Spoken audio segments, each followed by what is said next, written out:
నమస్కారం. SRK city న్యూస్కి స్వాగతం. ముందుగా ముఖ్యాంశాలు. తిరుపతిలో ఘనంగా షైనింగ్ స్టార్స్ అవార్డుల ప్రదానం. ముఖ్య అతిథిగా పాల్గొన్న జిల్లా ఇన్ఛార్జి మంత్రి అనగాని సత్యప్రసాద్. తిరుపతిలో అంతర్జాతీయ క్రికెట్ స్టేడియం నిర్మిస్తామని హామీ. రాష్ట్ర వ్యాప్తంగా దస్తావేజులేఖరుల పెండౌట్. జీవో నెంబర్ 396ను రద్దు చేయాలని డిమాండ్. వేడుకగా కళ్యాణ వెంకటేశ్వర స్వామి పార్వేట ఉత్సవం. భక్తి శ్రద్ధలతో ఆస్థానం. వ్యాసాశ్రమంలో అవినీతిపై జూలై 25న నిరసన దీక్ష. స్వామీజీల పిలుపు. ఇక వార్తల్లోని వివరాలు చూద్దాం. శ్రీనివాస మంగాపురంలోని శ్రీ కళ్యాణ వెంకటేశ్వర స్వామి ఆలయంలో 3 రోజుల పాటు భక్తి శ్రద్ధల మధ్య నిర్వహించిన సాలకట్ల సాక్షాత్కార వైభోత్సవాలు ఆదివారం శాస్త్రోక్తంగా ముగిశాయి. ఉత్సవాల చివరి రోజున రాత్రి గరుడ వాహనంపై శ్రీదేవి భూదేవి సమేత శ్రీ కళ్యాణ వెంకటేశ్వర స్వామి ఆలయ మాడవీధుల్లో విహరించి భక్తులకు అభయహస్తంతో దర్శనమిచ్చి అనుగ్రహించారు. ఉదయం సుప్రభాత సేవతో స్వామివారిని మేల్కొల్పి తోమాల సేవ, కొలువు, పంచాంగ శ్రవణం, సహస్రనామార్చన నిర్వహించారు. అనంతరం కళ్యాణ మండపంలో ఉదయం 10 గంటల నుంచి 11 గంటల వరకు ఉత్సవమూర్తులకు శాస్త్రోక్తంగా స్నపన తిరుమంజనం నిర్వహించారు. పాలు, పెరుగు, తేనె, పసుపు, చందనం, కొబ్బరి నీళ్లతో విశేష అభిషేకాలు నిర్వహించగా పెద్ద సంఖ్యలో భక్తులు పాల్గొని స్వామివారి సేవను తిలకించారు. సాయంత్రం ఊంజల్ సేవ అనంతరం రాత్రి 7 గంటలకు ప్రారంభమైన గరుడ వాహన సేవ భక్తులను విశేషంగా ఆకట్టుకుంది. గరుడినిపై విహరించిన శ్రీ కళ్యాణ వెంకటేశ్వర స్వామివారు భక్తులకు అభయాన్ని ప్రసాదిస్తూ ఆలయ పరిసరాలను ఆధ్యాత్మిక పరవశంతో నింపారు. సాక్షాత్కార వైభోత్సవాల అనంతరం జూలై 20న శ్రీ కళ్యాణ వెంకటేశ్వర స్వామి పార్వేట ఉత్సవం వైభవంగా నిర్వహించనున్నారు. శ్రీవారి మెట్టు సమీపంలోని పార్వేట మండపంలో ఉదయం 11 గంటల నుంచి ఈ ఉత్సవం జరుగుతుంది. ఈ సందర్భంగా ప్రత్యేక ఆస్థానం నిర్వహించనున్నారు. ఈ కార్యక్రమంలో ఆలయ ప్రత్యేక శ్రేణి deputy EO Varalakshmi, AEO Gopinath, superintendent Raj Kumar, temple inspector Munikumar, ఆర్జితం ఇన్స్పెక్టర్ ధనశేఖర్, అర్చకులు, అధికారులు పెద్ద సంఖ్యలో భక్తులు పాల్గొన్నారు. రాష్ట్ర ప్రభుత్వం జారీ చేసిన వివాదాస్పద జీవో 396 నెంబర్ను వెంటనే రద్దు చేయాలని డిమాండ్ చేస్తూ దస్తావేజులేఖరులు ఆందోళన బాటపట్టారు. ఆంధ్రప్రదేశ్ రాష్ట్ర దస్తావేజులేఖరులను సంక్షేమ సంఘం ఇచ్చిన పిలుపులో భాగంగా తొట్టంబేడు మండల కేంద్రంలో సోమవారం దస్తావేజులేఖరులు పెన్ డౌన్ ఉద్యమాన్ని అధికారికంగా ప్రారంభించారు. ఈ సందర్భంగా సంఘం ప్రతినిధులు మాట్లాడుతూ ప్రభుత్వ నిర్ణయంపై తీవ్ర ఆగ్రహం వ్యక్తం చేశారు. ఈ నెల 31వ తేదీ వరకు అంటే మొత్తం 12 రోజుల పాటు ఈ పెన్ డౌన్ నిరసన కార్యక్రమాలు నిరంతరాయంగా కొనసాగుతాయని వారు స్పష్టం చేశారు. రిజిస్ట్రేషన్లకు సంబంధించిన దస్తావేజుల తయారీ బాధ్యతలను ప్రైవేట్ సేవా కేంద్రాలకు అప్పగించడాన్ని లేఖరులు తీవ్రంగా తప్పుబట్టారు. ఈ నిర్ణయం వల్ల ప్రజల ఆస్తులకు సంబంధించిన అత్యంత రహస్యమైన విలువైన డాక్యుమెంట్లు ప్రైవేట్ వ్యక్తుల చేతుల్లోకి వెళ్లే ప్రమాదం ఉందని వారు ఆందోళన వ్యక్తం చేశారు. దీనివల్ల భవిష్యత్తులో అనేక భూ వివాదాలు, అక్రమాలు జరిగే అవకాశం ఉందని హెచ్చరించారు. మరోవైపు దశాబ్దాలుగా ఈ వృత్తినే నమ్ముకొని జీవిస్తున్న వేలాది మంది దస్తావేజు లేఖరుల కుటుంబాలు రోడ్డున పడే పరిస్థితి ఏర్పడిందని, వారి జీవనోపాధి పూర్తిగా ప్రమాదంలో పడిందని ఆవేదన వ్యక్తం చేశారు. ప్రభుత్వం ఇప్పటికైనా స్పందించి తక్షణమే జీవో 396ను ఉపసంహరించుకోవాలని డిమాండ్ చేశారు.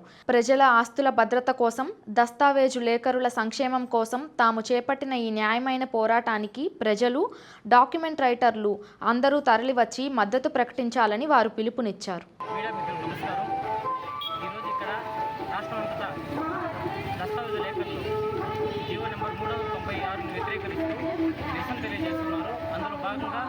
తొట్టంబేడు సబ్ రిజిస్టర్ కార్యాలయం దగ్గర తొట్టంబేడు దస్తావేజులైన మేము నిరసన తెలియజేస్తున్నాము.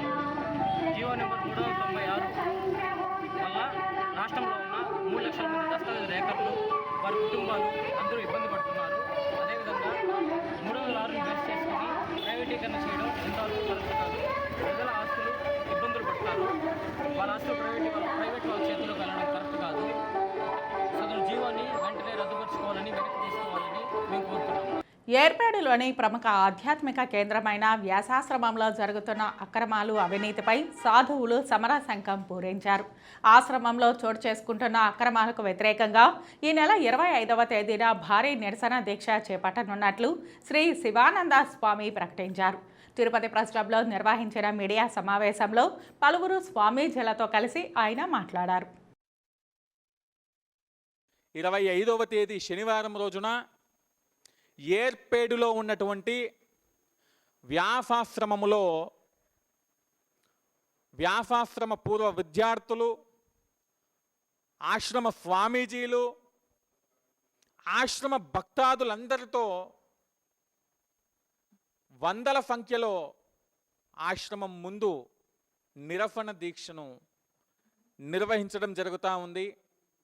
మరి ఈ నిరసన దీక్షను గనక ఆశ్రమాధిపతులు కానివ్వండి, ఆశ్రమంలో ఉండేటువంటి పీఠాధిపతులు కానివ్వండి, ఆశ్రమ మేనేజర్ కానివ్వండి, మరి ఇంకెవరైనా కూడా మేము తలపెట్టేటటువంటి నిరసన దీక్షను అడ్డుకోవాలని చూస్తే కనుక మేము అదే చట్టపరంగా, అదే శాంతియుతంగా ఆశ్రమాన్ని ముట్టడి చేయాల్సి వస్తుందని హెచ్చరిస్తున్నాం. ముందుగానే మేము ఈ యొక్క నిరసన దీక్షకు ఎందుకు పిలుపునిస్తున్నాము అంటే మా యొక్క బాధ అంతా ఒకటే. మహానుభావులు మలయాళ స్వాముల వారు కేరళ రాష్ట్రంలో జన్మించి ఈ యొక్క ఆంధ్రావని లోపల ఆంధ్ర రాష్ట్రాన్ని ఉద్ధరించినటువంటి మహోన్నతమైనటువంటి వ్యక్తి మలయాళ స్వాముల వారు. వారు స్థాపించినటువంటి ఆశ్రమము ఎందరికో మార్గాన్ని చూపించింది. ఒకనాడు ఆశ్రమంలో ఉన్నటువంటి వ్యవస్థ నేడు కనుమరుగయ్యింది. ఆ యొక్క బాధతో మేము ఇప్పుడు నిరసన దీక్షకు పిలుపునిస్తూ ఉన్నాము. ఇప్పుడు కదిలితే కానీ మనం వ్యాసాశ్రమాన్ని రక్షించుకోలేము. భావి తరాలకు మన ధర్మాన్ని అందించాలంటే ఆ ధర్మానికి మూలమైనటువంటి ఈ యొక్క వ్యాసాశ్రమాన్ని కాపాడుకోవాల్సినటువంటి బాధ్యత మన అందరి మీద ఉన్నది.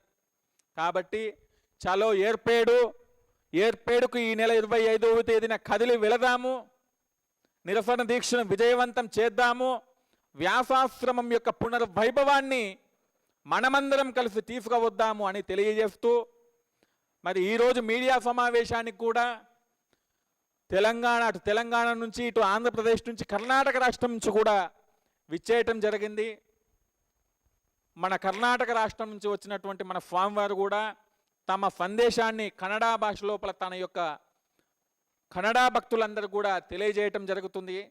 కాబట్టి ఈ 25వ తేదీన వ్యాసాశ్రమం వద్ద జరిగేటటువంటి నిరసన దీక్ష లోపల ప్రతి ఒక్కరూ పాల్గొని విజయవంతం చేయగలరని మనస్ఫూర్తిగా ఆశిస్తూ, శ్రీ వెంకటేశ్వర స్వామివారు నడిచిన పవిత్ర మార్గంగా భక్తులు విశ్వసించే శ్రీవారిమెట్టు సమీపంలో ఉన్న శ్రీనివాస మంగాపురం శ్రీ కళ్యాణ వెంకటేశ్వర స్వామివారి పార్వేట ఉత్సవం సోమవారం అత్యంత వైభవంగా జరిగింది. ఉదయం 7 గంటలకు ఆలయం నుంచి ఉత్సవమూర్తులు మంగళ వాయిద్యాలు, వేద మంత్రోచ్చరణల మధ్య ఊరేగింపుగా బయలుదేరి శ్రీవారిమెట్టు సమీపంలోని పార్వేట మండపానికి చేరుకున్నారు. అక్కడ క్షేమ తలిగ నివేదన అనంతరం పార్వేట ఉత్సవాన్ని నిర్వహించారు. దుష్ట శిక్షణకు ప్రతీకగా స్వామివారు 3 సార్లు బల్లెంను ప్రయోగించే విశిష్ట ఘట్టంను భక్తులను విశేషంగా ఆకట్టుకుంది. అనంతరం ఆస్థానం నిర్వహించారు. తరువాత సాయంత్రం ఉత్సవమూర్తులను తిరిగి ఆలయానికి తీసుకొచ్చారు. పార్వేట ఉత్సవం సందర్భంగా టీటీడీ అన్నమాచార్య ప్రాజెక్టు కళాకారులు భక్తి సంకీర్తనలు ఆలపించి ఆధ్యాత్మిక వాతావరణాన్ని నెలకొల్పారు.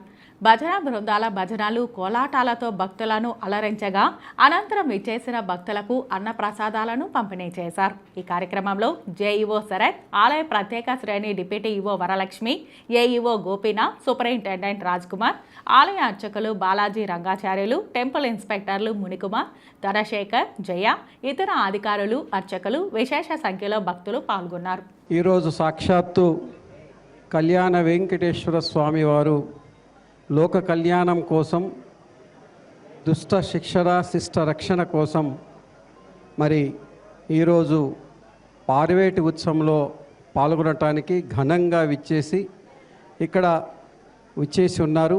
ఈ ఉత్సవానికి చాలా మరి ఏర్పాట్లు, ముఖ్యంగా అయ్యవార్లు అందరూ ఉత్తమంగా దీన్ని నిర్వహించారు. వారందరికీ నా యొక్క కృతజ్ఞతలు. ముఖ్యంగా మరి పార్వేటి ఉత్సవం అంటే సాధు జంతువులని కాపాడలాగానే వారి భక్తుల్ని నేను కాపాడుతాను, నేను ఉన్నాను మీకు అని చెప్పి అభయమిచ్చే స్వామి ఆ వెంకటేశ్వర స్వామి, ఆ కలియుగ దైవం. ఈరోజు అయ్యవారు చెప్పినట్టుగా ఎవరైతే ఈ ఉత్సవంలో పాల్గొనున్నారో, ఎవరైతే ఈ ఉత్సవంలో ఇండైరెక్ట్గా వీక్షిస్తున్నారో, ఆ స్వామి వారిని మనసులో పెట్టి ఆరాధిస్తున్నారో వారందరికీ మరి పార్వేటి ఉత్సవం మరి నిజంగా నేను ఉన్నానని చెప్పే అంశం, సారాంశం, అర్థం, పరమార్థంగా ఈరోజు వెంకటేశ్వర స్వామి భక్తులకి మీకోసం విచ్చేసి ఉన్నారు. కాబట్టి మరి ఈ స్వామివారి కృప అందరికీ పరిపూర్ణంగా ఉండాలని మనసారా కోరుకుంటూ, మరి ఈ లోక కళ్యాణం కోసం, మరి లోక కళ్యాణంలో అందరం లోకం కళ్యాణం ఉంటే, సుభిక్షంగా ఉంటే, ప్రాంతం సుభిక్షంగా ఉంటే అందరూ సుఖ సంతోషాలతో ఉంటారని, మరి ఆ విధంగా లోక కళ్యాణం ప్రసాదించాలని ఆ స్వామివారికి అందరి తరపున ప్రార్థిస్తూ ఓం నమో వెంకటేశాయ. చంద్రగిరి నియోజకవర్గంలో వైఎస్ఆర్ కాంగ్రెస్ పార్టీకి గట్టి ఎదురుదెబ్బ తగిలింది. రామచంద్రాపురం మండలం నెన్నూరు గ్రామానికి చెందిన వైసీపీ సీనియర్ నాయకులు సిద్ధముని రెడ్డి, గిరిధర్ రెడ్డి తమ అనుచరులతో కలిసి సోమవారం తెలుగుదేశం పార్టీలో చేరారు.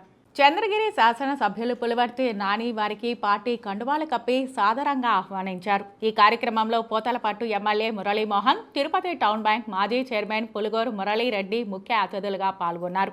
ఈ సందర్భంగా ఎమ్మెల్యే పులివర్తి నాని మాట్లాడుతూ 40 ఏళ్లకు పైగా ఒకే పార్టీ సిద్ధాంతాలకు కట్టుబడి ఉన్న సిద్ధముని రెడ్డి కుటుంబం నేడు టీడీపీలో చేరడం శుభపరిణామమన్నారు. ఉన్నతమైన విలువలు కలిగిన ఈ కుటుంబం పార్టీలోకి వస్తుందని ఊహించలేదని, 80 ఏళ్లు దాటిన వయసులోనూ ప్రజా సమస్యల పరిష్కారం కోసం పోరాడుతున్న వారికి టీడీపీ అన్ని విధాలా అండగా నిలిచి న్యాయం చేస్తుందని హామీ ఇచ్చారు. 2024 ఎన్నికల అనంతరం పలువురు నాయకులు టీడీపీలో చేరేందుకు ఆసక్తి చూపుతున్నప్పటికీ చేరిక విషయంలో తాము ఆచితూచి నిర్ణయాలు తీసుకుంటున్నామని ఎమ్మెల్యే స్పష్టం చేశారు. అందరూ కలిసికట్టుగా నియోజకవర్గ అభివృద్ధి దిశగా ముందుకు సాగాలని ఆయన పిలుపునిచ్చారు. సీనియర్ నేతల చేరికతో చంద్రగిరి నియోజకవర్గంలో టీడీపీ శ్రేణుల్లో సరికొత్త ఉత్సాహం నెలకొంది. నియోజకవర్గంలో పార్టీ బలోపేతానికి, ప్రజా సమస్యల పరిష్కారానికి అందరితో కలిసి పనిచేసి నిరంతరం శ్రమిస్తామని ఈ సందర్భంగా టీడీపీలో చేరిన నాయకులు ప్రకటించారు. ఎందుకంటే చాలా మంది పార్టీలు వస్తూ ఉంటారు, వెళ్తూ ఉంటారు. కానీ ఒకే పార్టీ నమ్ముకుని 40 సంవత్సరాలు జగన్మోహన్ రెడ్డి కుటుంబం కాంగ్రెస్ పార్టీలో ఉండి, కాంగ్రెస్ పార్టీ తర్వాత వైసీపీ పార్టీలో ఉండి, వైసీపీ పార్టీలో ఉన్నటువంటి వ్యక్తులు అంటే పార్టీలు మారకుండా ఒకే కుటుంబం మనల్ని ఆర్సీపురం మండలానికి సంబంధించిన మన ఎన్డీఏ కుటుంబం అందరూ నమ్మి ఈ రోజు మన దగ్గర చేయాలని జీవితకాలం మనందరూ కూడా ఆర్సీపురం మండలం తరఫున, అదేవిధంగా చంద్రగిరి ఎమ్మెల్యేగా నేను కానీ నా కుటుంబం కానీ జీవితకాలం వాళ్ళు రుణపడి ఉంటాను. విద్యారంగంలో విప్లవాత్మక మార్పులకు శ్రీకారం చుట్టిన కూటమి ప్రభుత్వం విద్యార్థుల ఉజ్వల భవిష్యత్తే ధ్యేయంగా పనిచేస్తోందని రాష్ట్ర రెవెన్యూ, రిజిస్ట్రేషన్ మరియు స్టాంప్స్ శాఖ మంత్రి, తిరుపతి జిల్లా ఇన్ఛార్జి మంత్రి అనగాని సత్యప్రసాద్ స్పష్టం చేశారు. తిరుపతిలో అత్యంత వైభవంగా జరిగిన షైనింగ్ స్టార్స్ 2026 కార్యక్రమంలో ఆయన ముఖ్య అతిథిగా పాల్గొన్నారు. ఈ సందర్భంగా జిల్లా కలెక్టర్ వెంకటేశ్వర్ కూటమి నాయకులతో కలిసి విద్యార్థుల ప్రతిభను ప్రోత్సహించేందుకు ఏర్పాటు చేసిన ఈ వేదికపై ఆయన కీలక వ్యాఖ్యలు చేశారు. తిరుపతికి అంతర్జాతీయ క్రికెట్ స్టేడియం, తిరుపతిని కేవలం ఆధ్యాత్మిక కేంద్రంగానే కాకుండా క్రీడా, పారిశ్రామిక రంగాల్లోనూ నెంబర్ 1గా నిలుపుతామని మంత్రి హామీ ఇచ్చారు. ఇందులో భాగంగా తిరుపతిలో త్వరలోనే ఒక అంతర్జాతీయ క్రికెట్ స్టేడియాన్ని నిర్మిస్తామని సంచలన ప్రకటన చేశారు. విద్య, క్రీడల ద్వారా తిరుపతి జిల్లా యావత్ రాష్ట్రానికే ఆదర్శంగా నిలవాలన్నదే ప్రభుత్వ ఆకాంక్ష అని పేర్కొన్నారు. దేశంలోనే అగ్రస్థానంలో ఏపీ విద్యా వ్యవస్థ, విద్యాశాఖ మంత్రి నారా లోకేష్ సమర్థవంతమైన నాయకత్వంలో ఆంధ్రప్రదేశ్ విద్యా వ్యవస్థను దేశంలోనే ప్రథమ స్థానంలో నిలబెట్టేందుకు ప్రభుత్వం అడుగులు వేస్తోందని మంత్రి తెలిపారు. నేడు విద్యార్థులపై పెట్టే పెట్టుబడే రేపటి రాష్ట్ర సమగ్ర అభివృద్ధికి మూల స్తంభమని ఆయన వ్యాఖ్యానించారు. ప్రభుత్వ పాఠశాలల్లో నాణ్యమైన విద్యతో పాటు మెరుగైన మౌలిక వసతుల కల్పనపై ప్రత్యేక దృష్టి సారించినట్లు వెల్లడించారు. సూపర్ 6 హామీల్లో భాగంగా నిరుద్యోగులకు ఇచ్చిన మాట నిలబెట్టుకుంటూ 16,347 పోస్టులతో మెగా డిఎస్సి ప్రకటించి రికార్డు స్థాయిలో ఉపాధ్యాయ నియామకాలు చేపట్టినట్లు మంత్రి గుర్తు చేశారు.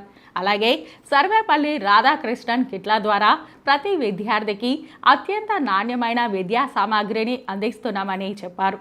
విద్యార్థుల ఆరోగ్యం, పోషణపై ప్రభుత్వానికి ఉన్న అంకిత భావాన్ని మంత్రి చాటి చెప్పారు.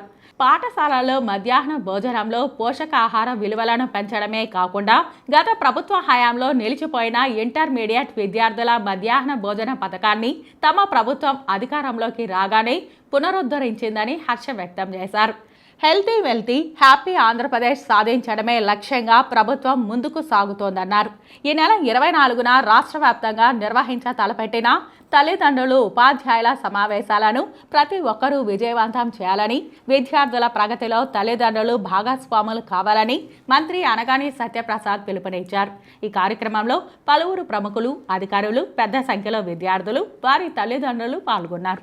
మంచి పండుగ వాతావరణం రాష్ట్రమంతటా కూడా ఈరోజు గౌరవ మంత్రివర్యులు నారా లోకేష్ గారి యొక్క ఆదేశాల మేరకు ప్రతిభకు మనం పట్టం కట్టాం.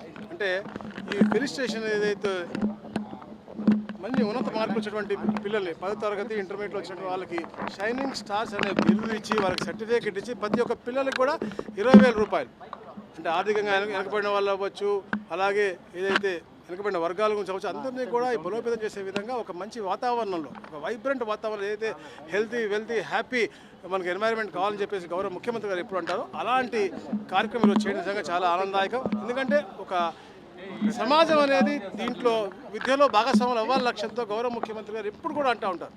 ప్రతి దాంట్లో కూడా మనకి వాళ్ళ భాగస్వాములు చేస్తేనే మన దాని యొక్క అవుట్కమ్ బాగుంటుందని అలాంటి గొప్ప ముఖ్యమంత్రి గారు ఉంటాం. అలానే మంచి మంచి ఆలోచనలు క్షేత్రస్థాయిలో అమలు చేయాలని చెప్పేసి గౌరవ ఉప ముఖ్యమంత్రి గారు ఎప్పుడు ఆలోచన చేస్తారు. కాబట్టి వారి యొక్క ఆలోచన మరి ముఖ్యంగా ఇది విద్యావంతుడు మన ఐటీ శాఖ మరియు విద్యాశాఖ మంత్రిగా అవ్వటం, దూరదృష్టినటువంటి ఒక యువకుడు అవ్వటం నిజంగా చాలా ఆనందదాయకమైన విషయం. ఎందుకంటే ఈ ప్రభుత్వం వచ్చింది, ఎందుకంటే 2014-19లో ఈ రాష్ట్రం 3వ స్థానంలో దేశంలో, దాని తర్వాత 1924లో 19వ స్థానానికి పడిపోయింది.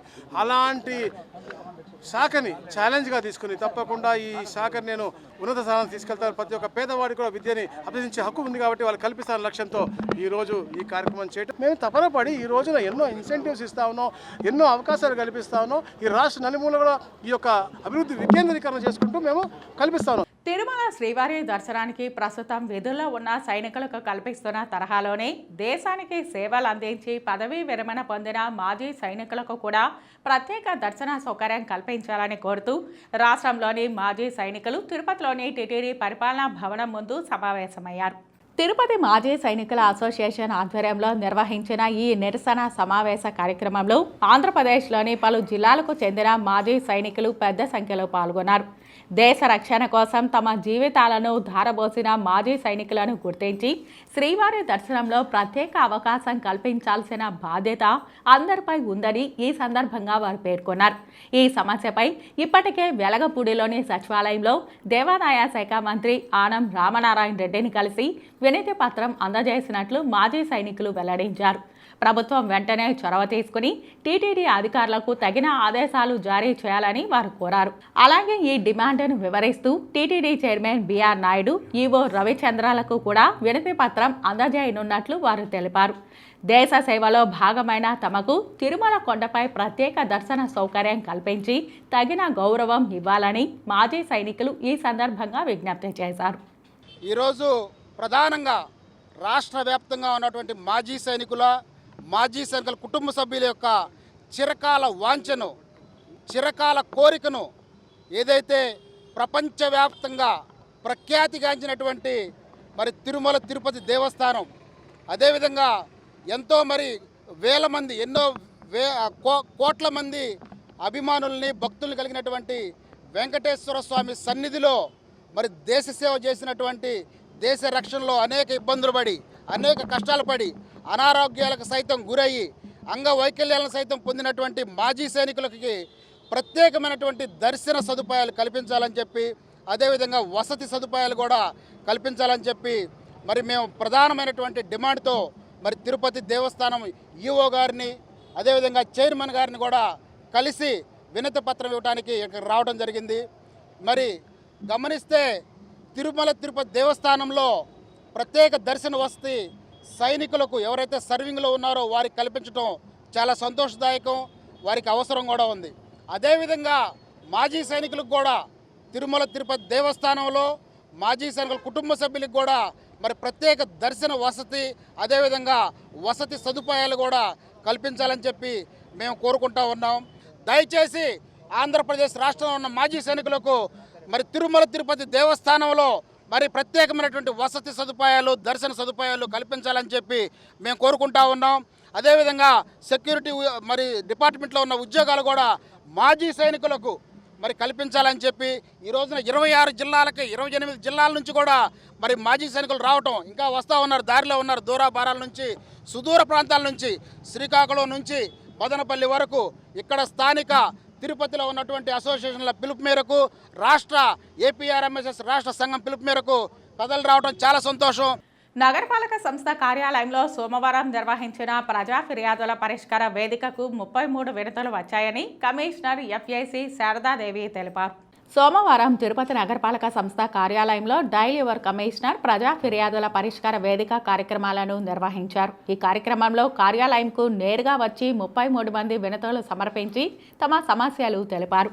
కాగా శ్రీనగర్ కాలనీలో మా ఇంటి పక్కన వారు సెట్ బ్యాక్ వదలకుండా నిర్మాణం చేపట్టడంతో ఇబ్బందిగా ఉంది, పరిశీలించాలని, రవీంద్రనగర్ నందు కొందరు ప్రభుత్వ భూమి ఆక్రమించి రోడ్డు వేయకుండా అడ్డుపడుతున్నారని తగు న్యాయం చేయాలని, గరుడాద్రి నగర్ నందు మురుగునీరు రోడ్డుపై వెళ్తున్నది, కాలువ ఏర్పాటు చేయాలని, కొర్లగుంటలో మురుగునీటి కాలువలు శుభ్రం చేయాలని, ఎస్టీవీ నగర్ నందు రాములవారి గుడి వద్ద వీధి కుళాయి బోరు మరమ్మతు చేయించాలని, మురుగునీటి కాలువలు శుభ్రం చేసి రోగాలు ప్రబలకుండా చర్యలు చేపట్టాలని, యశోదా నగర్ నందు తెలుగంగ నీరు సక్రమంగా సరఫరా చేయాలని, ఎంఆర్పల్లి వైకుంఠపురం మార్కెట్లను మార్చవద్దని, గోపాలరాజు కాలనీ జయశంకర్ కాలనీలో త్రాగునీరు కలుషితం అవుతున్నది అరికట్టాలని, లీలామహల్ సమీపంలో PS4 వెనుక అక్రమ నిర్మాణాలు అరికట్టాలని, ఎస్ఎల్వి నగర్ నందు ఆక్రమణకు గురవుతున్న ప్రాంతాన్ని పరిశీలించి తగు చర్యలు చేపట్టాలని కోరారు. ఈ కార్యక్రమంలో municipal health officer doctor Yuva Anvesh Reddy,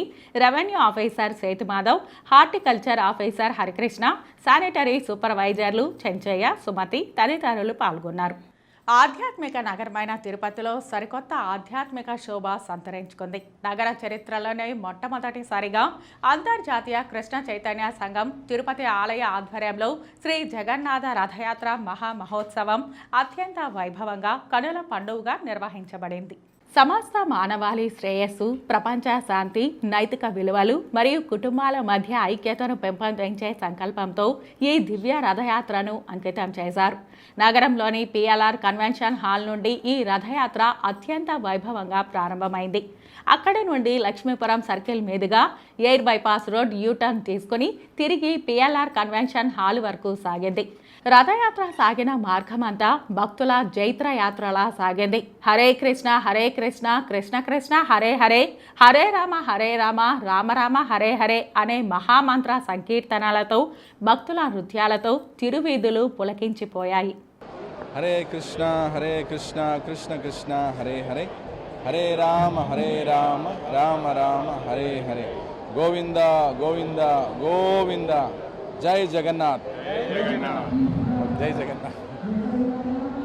శ్రీక్షేత్రం పూరిలో ఆషాఢ మాసంలో ఈ యొక్క ఉత్సవం జగన్నాథ స్వామి మహారథోత్సవం జరుగుతుంది. అందరూ కూడా పూరికి వెళ్ళి జగన్నాథ స్వామి గారి రథోత్సవంలో పాల్గొనలేరు. కానీ మొట్టమొదటిసారిగా ఇస్కాన్ తిరుపతి మందిరం తరఫున శ్రీ జగన్నాథ్ బలదేవ్ సుభద్రమాయ్ మహారథోత్సవాన్ని తిరుపతిలో ఏర్పాటు చేయడం జరిగింది. అందరూ కూడా వచ్చి రథారూఢైన జగన్నాథుని దర్శనం చేసుకొని, బలదేవుని దర్శనం చేసుకొని, సుభద్రని దర్శనం చేసుకొని ఏదైతే రథాన్ని లాగుతారో వారికి విశేషమైన ఆశీస్సులు లభిస్తాయి. ఈ యొక్క ఉత్సవానికి అందరికీ ఆహ్వానం పలుకుతున్నాం. ఇక్కడి నుంచి PLR కన్వెన్షన్ నుంచి ప్రారంభమై Lakshmipuram circle, air bypass road, Annamayya circle మరియు ఎంఆర్పల్ సర్కిల్ నుంచి తిరిగి ఈ ప్రదేశానికి రావడం జరుగుతుంది. ప్రధానమైన ఆకర్షణ అంటే కలియుగ యుగదరం అంటే హరినామ సంకీర్తన. జగన్నాథుని ముందు అందరూ భక్తులు కూడా నామ సంకీర్తన చేస్తూ వెళ్తారు. వెళ్ళేటప్పుడు కూడా ప్రముఖుల కోసం, అందరి కోసం ఈ భగవద్గీత, బౌద్ధ గ్రంథాలు, బ్రాహ్మణ గ్రంథాలు అందుబాటులో ఉంచబడ్డాయి. ప్రధానంగా ఈ ఉత్సవం జరపడం వల్ల ముఖ్య ఉద్దేశం అంటే ద్వారకలో నుండి శ్రీకృష్ణుడు అంటే పూరిలో నుండి జగన్నాథుడు, గుండీచ అంటే గుండీచాది ఎవరో కాదు, ఇంద్రద్యుమ్న మహారాజు యొక్క ధర్మపత్ని గారు. ఆమె తన కుమారుడిగా భావించిందన్నమాట జగన్నాథ స్వామిని. ఆ ద్వారక నుంచి అంటే ఆ మందిరం నుంచి గుండిచ వరకు వెళ్ళే ఉత్సవాన్ని అత్యంత వైభవంగా పూలు జరుపుకుంటారు. ఎంతో ప్రేమకు సంబంధించినటువంటి ఆ జగన్నాథుని యొక్క దర్శనం కూడా చాలా వినూత్నంగా ఉంటుంది. ఏ విధంగా అయితే అందరినీ భక్తులందరినీ కూడా చేతులు చాచి ఆహ్వానిస్తున్నట్టు ఉంటుందన్నమాట. మరి భక్తులందరూ కూడా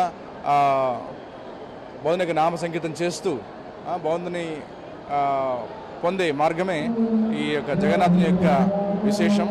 అందరికీ ఆహ్వానం పలుకుతున్నాం. అందరూ కూడా మంత్రం చెప్పండి. హరే కృష్ణ హరే కృష్ణ కృష్ణ కృష్ణ హరే హరే. తిరుపతిలో హరే రామ హరే కృష్ణ టెంపుల్ కమిటీ తరఫున జగన్నాథ రథోత్సవాన్ని ఇక్కడ శ్రీవారి పాదాలు దంత చేయడం, ఇది సాక్షాత్తు ఏదైతే శ్రీకృష్ణ భగవానుడు ఏదైతే మనం అనుకుంటామో ఆయన ఈరోజు భక్తాదుల యొక్క ముంగిటికి వచ్చి ఆయన దర్శనాన్ని కల్పించే అవకాశాన్ని కల్పించారు. ఈ మహోత్సవంలో ప్రజలందరూ పాల్గొని భక్తులందరూ పాల్గొని వాళ్ళ యొక్క జీవితాలను వెలుగు నింపే విధంగా ఆ శ్రీకృష్ణుని జగన్నాథుని ప్రార్థించి అందరికీ మంచి జరగాలని మనస్ఫూర్తిగా కూడా కోరుకుంటారు. తిరుచానూరు శ్రీ పద్మావతి అమ్మవారి అనుబంధ ఆలయంలో కొలువైన శ్రీ సూర్యనారాయణ స్వామివారు సోమవారం బంగారు తిరుచిపై తిరుమాడ వీధుల్లో ఊరేగుతూ భక్తులకు దర్శనమిచ్చారు. స్వామివారి జన్మ నక్షత్రం హస్త నక్షత్రం సందర్భంగా ఆలయంలో ప్రత్యేక పూజలు నిర్వహించారు. ఇందులో భాగంగా ఉదయం సుప్రభాతంతో స్వామివారిని మేల్కొల్పి నిత్య కైంకర్యాలు నిర్వహించారు. సాయంత్రం శ్రీ సూర్యనారాయణ స్వామివారిని సర్వాంగ సుందరంగా అలంకరించి తిరుచిపై కొలువుదీర్చారు. అనంతరం విశేష అలంకరణలో విరాజులుతున్న స్వామివారు తిరుచిపై కొలువుదీరి 4 మాడ వీధుల్లో విహరించి భక్తులకు అభయ ప్రదానం చేశారు. పెద్ద సంఖ్యలో భక్తులు స్వామివారికి కర్పూర నీరాజనాలు అందజేశారు. ఈ కార్యక్రమంలో ఆలయ ఏవీఎస్ఓ రాధాకృష్ణమూర్తి, ఏఈఓ దేవరాజులు, సూపరింటెండెంట్లు రమేష్, సురేష్, ఇన్స్పెక్టర్లు లక్ష్మీకాంత్, మునస్వామి, చలపతి తదితరులు పాల్గొన్నారు. వార్తలు ముగించే ముందు ముఖ్యాంశాలు మరోసారి చూద్దాం. తిరుపతిలో ఘనంగా షైనింగ్ స్టార్స్ అవార్డుల ప్రదానం. ముఖ్య అతిథిగా పాల్గొన్న జిల్లా ఇన్ఛార్జి మంత్రి అనగాని సత్యప్రసాద్. తిరుపతిలో అంతర్జాతీయ క్రికెట్ స్టేడియం నిర్మిస్తామని హామీ. రాష్ట్ర వ్యాప్తంగా దస్తావేజులేఖరుల పెండౌట్. జీవో నెంబర్ 396ను రద్దు చేయాలని డిమాండ్. వేడుకగా కళ్యాణ వెంకటేశ్వర స్వామి పార్వేట ఉత్సవం. భక్తి శ్రద్ధలతో ఆస్థానం. వ్యాసాశ్రమంలో అవినీతిపై జూలై 25న నిరసన దీక్ష. స్వామీజీల పిలుపు. ఈ వార్తలు ఇంతటితో సమాప్తం. నమస్కారం.